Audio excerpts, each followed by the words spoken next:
नमस्कार, Rajasthan top 10 news में आपका स्वागत है। आइए बात करते हैं आज की ताजा खबरों पर। मुख्यमंत्री भजनलाल शर्मा ने बांसवाड़ा के तलवाड़ा स्थित माता त्रिपुर सुंदरी मंदिर में सोमवार सुबह पूजा अर्चना की। साथ में मंदिर परिसर में ही संभागीय स्तरीय एक समीक्षा बैठक की, जिसमें आयुक्त नीरज के पवन के साथ ही संभाग के तमाम अधिकारी मौजूद रहे। केंद्रीय मंत्री गजेंद्र सिंह शेखावत ने रायपुर में राम मंदिर में स्वच्छता अभियान में भाग लिया। महासमुंद जिले के जिला पंचायत कॉम्प्लेक्स में आयोजित प्रधानमंत्री जनमन कार्यक्रम में भी शामिल हुए। सर, नफरत का प्रतीक बताया मणिपुर को बीजेपी। पूर्वोत्तर भारत को हमेशा ही 55 साल तक कांग्रेस के शासन में उपेक्षा का शिकार होना पड़ा, और जिस तरह से पूर्वोत्तर भारत को भारत की मुख्य भूमि से अलग थलग करने के षड्यंत्र कांग्रेस के जमाने में हुए थे, आज पूरा पूर्वोत्तर भारत विकास की इस दौड़ में भारत के शेष हिस्सों से प्रतियोगिता करते हुए दिखाई देता है, कम्पीट करते हुए दिखाई देता है। जिस तरह से पूर्वोत्तर भारत का विकास माननीय प्रधानमंत्री जी के नेतृत्व में हुआ है, मणिपुर सहित अन्य सभी प्रदेश आज अपने आप को गौरवान्वित भी महसूस करते हैं और भारत के विकसित होने के रास्ते मार्ग पर अपने आप को अष्ट लक्ष्मी, जिनको माननीय प्रधानमंत्री जी ने संज्ञा दी है, वो ग्रोथ इंजन के रूप में अपने आप को देखते और पाए। न्याय यात्रा प्रदेश में मकर संक्रांति आते ही पतंगबाज पतंग लेकर एक दूसरे की पतंग काटने के लिए अपने अपने घरों की छत पर नजर आने लगे हैं। लेकिन यही पतंगबाज एक दूसरे की पतंग काटने के लिए चीनी मांझे का प्रयोग कर रहे हैं। इसकी वजह से अभी तक कई हादसे हो चुके हैं, लेकिन इसके बाद भी इस साल लोगों इसी खतरनाक मांझे का उपयोग कर रहे हैं, जिसके चलते चाइनीज मांझे के चलते एक व्यक्ति का गला कट गया, जिससे व्यक्ति गंभीर रूप से घायल हो गया, जिसे महात्मा गांधी चिकित्सालय में भर्ती करवाया गया है। देखिए, मकर संक्रांति के अवसर में जिस तरह से ये त्यौहार हम लोगों को हर्षोल्लास से मनाते हैं, तिल के और इनके लड्डू खाते हैं और पतंग उड़ाते हैं, लेकिन जिस तरह का मांझा लोग बाग काम में लेने लगे हैं इस प्रतिस्पर्धा के चक्कर में कि कहीं हमारी पतंग कट ना जाए। पतंग एक ख्वाब है जो लोग बाग देखते हैं, लेकिन उसकी हकीकत में जब हम इस तरह के धागे काम में लेते हैं तो अभी आपने देखा इस मरीज के गले में धागा लिपट गया और काफ़ी गहरा कट इसको आया है। इसको खून भी चढ़ाने की अब नौबत आई है। ये जो धागा होता है, इसमें क्या होता है कि मेटेलिक पाउडर और कांच के टुकड़े मिला के इसको धार देने की कोशिश की जाती है। ये इलेक्ट्रिक कंडक्टर का भी काम करता है, जिससे मरीज की अगर कट ज़्यादा लग जाए, कई नेक के अंदर जो वेसल्स होती हैं वो कट जाती है, तो मरीज की जान भी चली जाती है। तो इसके 5-7 पेशेंट आज हमारे आए हैं। आपके माध्यम से मैं यही लोगों से अपील करना चाहता हूँ कि पतंग उड़ाएं, लेकिन अपनी डोर को कटने से बचाने के लिए किसी की जिंदगी नहीं है। राजस्थान की धार्मिक नगरी अजमेर में स्थित विश्व प्रसिद्ध गरीब नवाज हजरत ख्वाजा मोइनुद्दीन हसन चिश्ती की दरगाह में इस साल 812वां उर्स का आयोजन किया जा रहा है। यहां 8 जनवरी को दरगाह के बुलंद दरवाजे पर झंडा चढ़ाने की रस्म निभाने के साथ ही यहां हजारों की तादाद में जायरीन पहुंच रहे हैं। इस साल फिर पड़ोसी मुल्क पाकिस्तान से जायरीनों का जत्था दरगाह जियारत के लिए भारत आएगा। विधानसभा सत्र शुरू होने से ठीक एक दिन पहले प्रदेश की भजनलाल सरकार की पहली कैबिनेट बैठक मुख्यमंत्री कार्यालय पर 18 जनवरी को सुबह 11 बजे प्रस्तावित की गई है। इस बैठक में सरकार के आगे के कामकाज का रोड मैप तय होगा। इसके साथ ही चुनाव से पहले जारी किए गए संकल्प पत्र को सरकारी दस्तावेज में शामिल करते हुए अमली जामा पहनाने का निर्णय भी इसी कैबिनेट की बैठक में प्रस्तावित है। इसके साथ बैठक में भारत विकसित संकल्प यात्रा को और सशक्त रूप से सफल बनाने पर मंथन भी होगा। प्रधानमंत्री नरेंद्र मोदी की सरकार गरीबों, पिछड़ों और वंचित वर्ग के लोगों को सशक्त बनाने के लिए अथक प्रयास कर रही है। इसी कड़ी में आदिवासियों के विकास के लिए मोदी सरकार द्वारा लॉन्च की गई जनजातीय आदिवासी न्याय महाअभियान के तहत पहली किस्त 1 लाख लाभार्थियों को आज जारी की जाएगी। ये 1 लाख लाभार्थी वो हैं जो प्रधानमंत्री आवास योजना ग्रामीण के दायरे में आते हैं। प्रदेश के मुख्यमंत्री भजनलाल शर्मा ने कहा कि हम उन लोगों में से नहीं हैं जो सपने दिखाएं लेकिन पूरा नहीं करें। कांग्रेस के लोगों ने सपने दिखाए थे, जहां भी कांग्रेस की सरकार थी उन्होंने एक भी सपने को पूरा करने का काम नहीं किया। कांग्रेस के लोगों ने सपने दिखाए थे, सपने दिखा करके किसानों को, युवाओं को बड़े बड़े सपने दिखाए थे, लेकिन सपनों का एक को भी उसने पूरा करने का काम उन्होंने नहीं किया। हमने आपसे वायदा किया था कि हम गैस सिलेंडर 450 रुपए में देंगे। हमने 1 जनवरी से 450 रुपए में गैस सिलेंडर देना प्रारंभ कर दिया। सरकार आने के तुरंत बाद 5 दिन ही हमने एसआईटी गठन करने का काम किया। भूमाफिया से लेकर के खनन माफिया, गैंगस्टर आते थे। हमने आपके बीच में वादा किया था कि गैंगस्टरों के खिलाफ हम अभियान छेड़ेंगे, हम टास्क फोर्स का निर्माण करेंगे। हमने आईजी ने एडीजी के नेतृत्व में टास्क फोर्स बनाने का काम भी किया है। मैं आपको बताना चाहता हूं मित्रों, हमारी सरकार को गठन हुआ अभी 1 महीना भी नहीं हुआ।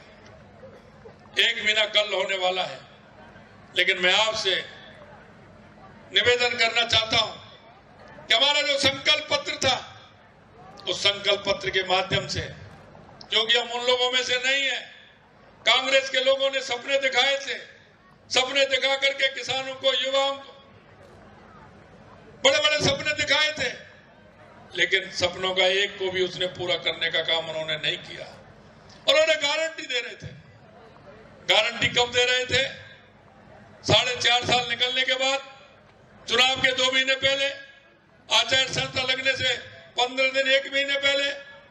हम आपको विश्वास दिलाना चाहते हैं कि हमारे जो संकल्प हैं, हम उन संकल्पों को बहुत पहले पूरा करेंगे। हमारी सरकार को बने हुए 10 और 11 दिन हुए थे। हमने आपसे वादा किया था कि हम गैस सिलेंडर 450 रुपए में देंगे। हमने 1 जनवरी से 450 रुपए में गैस सिलेंडर देना प्रारंभ कर दिया। यही नहीं मित्रों, युवाओं के सपने को चूर चूर करने वाली है सरकार। हमने बार बार कहा था कि इसकी जांच किसी एजेंसी से कराइए, सीबीआई से कराइए, लेकिन उन्होंने किसी से जांच नहीं कराई।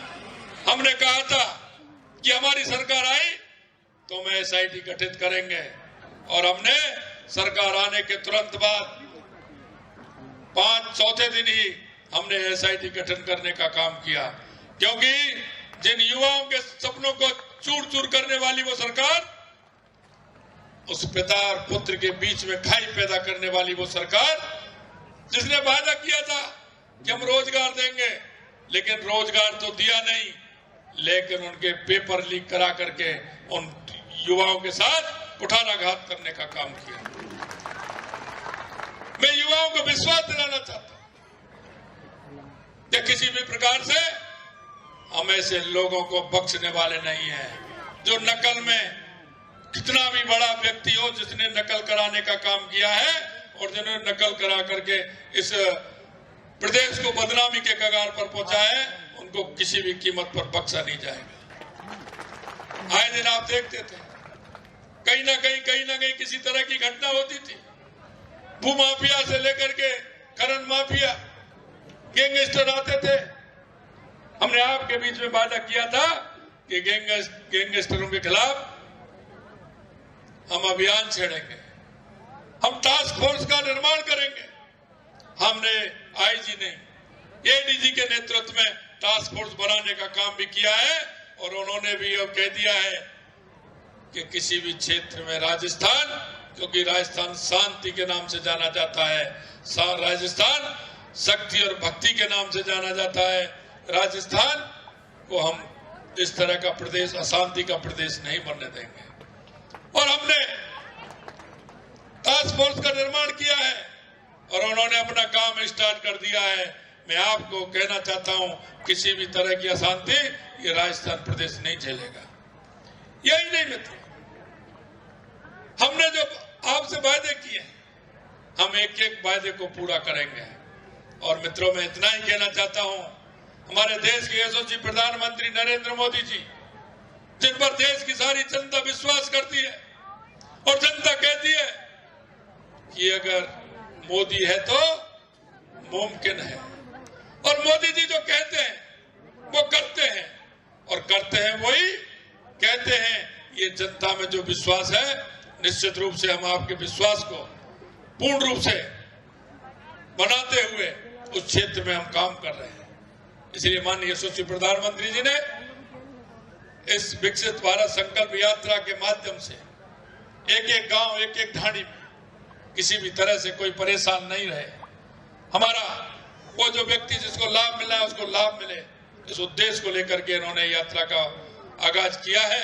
मैं आपसे इतना ही कहना चाहता हूं, हम नागरिक होने का कर्तव्य निर्वहन करेंगे, और मैं आपसे इतना वादा जरूर करना चाहता हूं कि जो हमारा संकल्प पत्र है हम उसको भी पूर्ण रूप से पूरा करेंगे, और जनता के बीच में जो हमने वादे किए हैं उन वादों को आगे बढ़ाते हुए हम जनता की सेवा करेंगे। हमारी भारतीय जनता पार्टी एक सेवक के रूप में मेरे जैसे छोटे से कार्यकर्ताओं को मौका दिया है। मैं आपको यह भी विश्वास दिलाता हूं कि जिस विश्वास पर मेरे को सेवक बनाया है, निश्चित रूप से ये राजस्थान की सरकार, हमारा एक एक मंत्री, हमारा एक एक विधायक, हमारा एक एक सांसद आपकी सेवा के लिए तैयार है, और आपकी निश्चित रूप से जिस विश्वास ने आपको हमें चुना है उस विश्वास को हम नहीं टिकने देंगे, और उस विश्वास के साथ 19 जनवरी से राजस्थान विधानसभा सत्र आयोजित होना है, जिसको लेकर विधानसभा अध्यक्ष वासुदेव देवनानी आज मीडिया से रूबरू हुए। उन्होंने कहा कि विभागों की ओर से समय पर जवाब आए, इसके लिए ब्यूरोक्रेसी की खातेदारी तय करेंगे। जवाब नहीं आने पर कठोर कदम भी उठाए जाएंगे। समितियों को लेकर ब्यूरोक्रेट को गंभीरता रखनी होगी। विधानसभा की समितियां मजबूत हैं। राजस्थान में शराब और मीट की दुकानों को हटाने के मामले को लेकर सुर्खियों में आए बीजेपी विधायक बालमुकुंदाचार्य पर आरोप लगे हैं। कांग्रेस विधायक रफीक खान ने आरोप लगाया है कि बीजेपी विधायक बालमुकुंदाचार्य शराब की दुकानों से बंदी ले रहे हैं, अब चौथ वसूल की तैयारी कर रहे हैं। हालांकि बालमुकुंदाचार्य ने कहा कि आरोप झूठे हैं। दरअसल जयपुर के संजय बाजार में हटवाड़ा हटाने को लेकर रविवार को विवाद हो गया। राजस्थान में शीतलहर का कहर जारी है। सूबे के कई हिस्सों में कड़ाके की ठंड पड़ रही है। न्यूनतम तापमान में भी गिरावट दर्ज की गई। बीते 24 घंटे में फतेहपुर में न्यूनतम तापमान 0.9 डिग्री सेल्सियस दर्ज किया गया। मौसम विभाग के मुताबिक पिछले 24 घंटे में कई इलाकों में घना कोहरा छाया रहा, जिसके चलते विजिबिलिटी बेहद प्रभावित रही। राजस्थान टॉप 10 न्यूज में आज के लिए सिर्फ इतना ही। देखते रहिए पॉपुलर टीवी। धन्यवाद।